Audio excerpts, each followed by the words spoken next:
Nirelease na kung sino ang kasama sa starting unit para sa All-Star Game sa East at sa West. Si Steph, Kawhi, Harden at Paul George walang nasama sa kanila sa starting unit. Ito ang pinaka-healthy season ulit ni Steph na hindi siya nakasama sa starting lineup para sa All-Star at mukhang may papalit na sa kanya doon. Pang number 2 sa botohan si Steph mula sa mga fans. Pero number 3 siya sa boto ng mga players at pang-4 naman sa media. Ang nilagay pa doon ay si Anthony Edwards.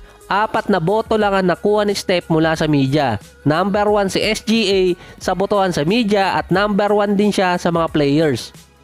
So 2 beses siyang nag-number 1 sa player at sa media na meron tig 25% yun, na merong kabuuan na 50%. Dahil dyan, 3 international player ang nakasama sa starting unit para sa West.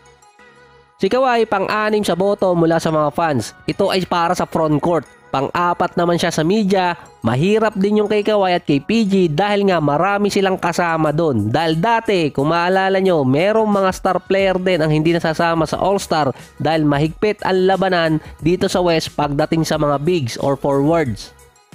Meron pang tinatawag dyan na All-Star Reserve. Doon talaga malalaman kung sino ang may snub.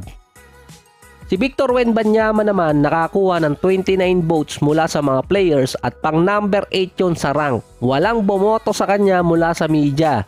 Number 8 naman siya sa botohan ng mga fans.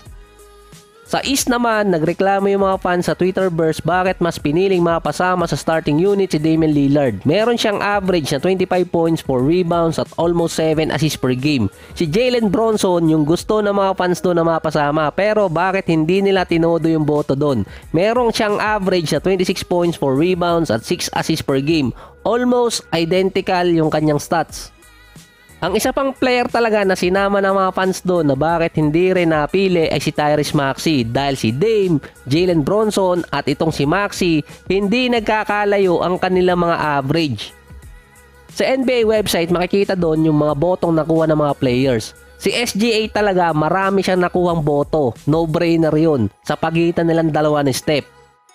Pero yung kay Dame at kay Jalen Bronson, kayo na lang humusga nito. Parang Orlando, Magic dahil si Bronson pang number 5 sa boto ng mga fans. Malaki ang lamang ni Lillard sa kanya. Mas lamang naman kay Lillard si Trae Young.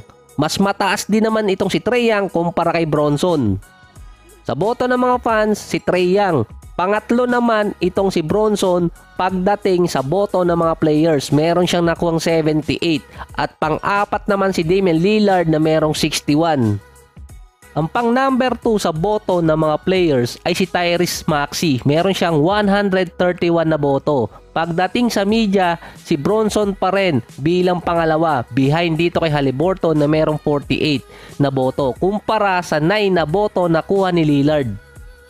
So ang laki na agwat. Sa total score kasi actually pababaan to dahil yung rank yung pag-uusapan. Tabla si Bronson at si Damian Lillard. Pero mas piniling ilagay si Damian Lillard doon sa starting unit. Ang nakita ko lang pinagbasihan doon yung fan votes. Dahil nga 50% kasi yun ng kabuuan ng mga boto.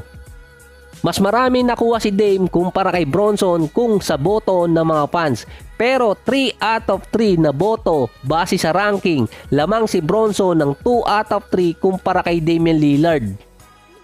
50% kasi yung dalawang boto mula sa media at sa player. Sa ranking kasi noon, 2.5 ang rank nitong si Bronson kumpara sa 4.5 ni Dame. Kapag naman kinumpute yung ranking based sa average, 4 ang rank ni Damian Lillard kumpara sa 3.3 ni Bronson. Doon makikita ang mas mataas pa rin si Bronson kumpara dito kay Dame.